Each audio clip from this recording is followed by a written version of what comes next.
હા કાબા, જય માતાજી. કેમ નીરજભાઈ મજામાં? મજામાં મજામાં કાબા. કેવું ચાલે છે આંદોલન? બરોબર ને? આંદોલન નમસ્કાર દર્શક મિત્રો, આજના એક નવા વિડીયોમાં તમારું સ્વાગત કરીએ છીએ. દર્શક મિત્રો, ખેડૂતનું આંદોલન ચાલી રહ્યું છે ત્યારે હકાભાઈ ગઢવી અને નિલેશભાઈનું સોશિયલ મીડિયાની અંદર એક કોલ રેકોર્ડિંગ ખૂબ જ વાયરલ થઈ રહ્યું છે. તમે તે કોલ રેકોર્ડિંગ ન સાંભળ્યું હોય તે ખાસમ ખાસ બધા દર્શક મિત્રો તે કોલ રેકોર્ડિંગ સાંભળો. જોઈ લો, આ કોલ રેકોર્ડિંગ છે તે સાંભળો તો તમને 100% સાચી સંપૂર્ણ માહિતી મળે. સાંભળો કોલ રેકોર્ડિંગ. હા કાબા, જય માતાજી. કેમ નીરજભાઈ મજામાં? મજામાં મજામાં કાબા. કેવું ચાલે છે આંદોલન?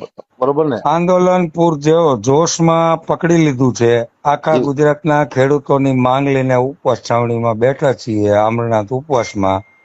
તમારા ડાયરાથી ખૂબ ખેડૂતો પ્રસન્ન અને આનંદમાં આવ્યા છે કે ભણનો દીકરો, મરદનો દીકરો, એક ગુજરાતમાંથી કલાકારમાંથી એક જ મરદનો દીકરો આવ્યો ખેડૂતના સમર્થનમાં.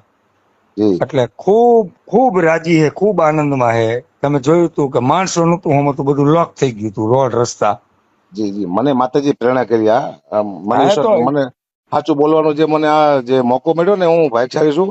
કારણ કે એક અંદર ગુજવાતો કીધું ને, મારે સાચું બોલવું હતું.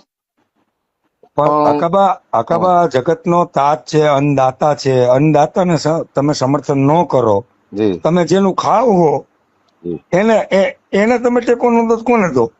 જી, અને મને વિશ્વાસ છે નીરજભાઈ કે મારી વાત સરકાર સુધી પહોંચે. સરકાર છે ને આનો ક્યાંક ન્યાય લાવશે, વિશ્વાસ છે. કારણ કે ના ના આટલું બધું મોટું થઈ ગયું, સરકાર આપણું ન્યાય લાવશે.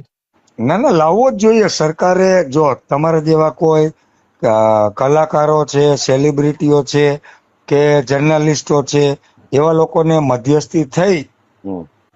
આજે માનો કે ખેડૂતો જતા હોય, ખેડૂતની ટીમ બોલાવતા હોય, તો એની સાથે મધ્યસ્થી થઈ સંસ્થાના કોઈ સારી સંસ્થાના બિનરાજકીય આગેવાનો હોય, એવા આગેવાનો, જી ડાયરાના કલાકારો છે કે કથાકારો સારા કોઈ છે, જી એવા એ મધ્યસ્થી બનવું જોઈએ. ખેડૂતોને ટેકો દેવો જોઈએ અને ખેડૂતોના હિતની વાત સરકારમાં મૂકી અને સરકારને પણ સમજાવવી જોઈએ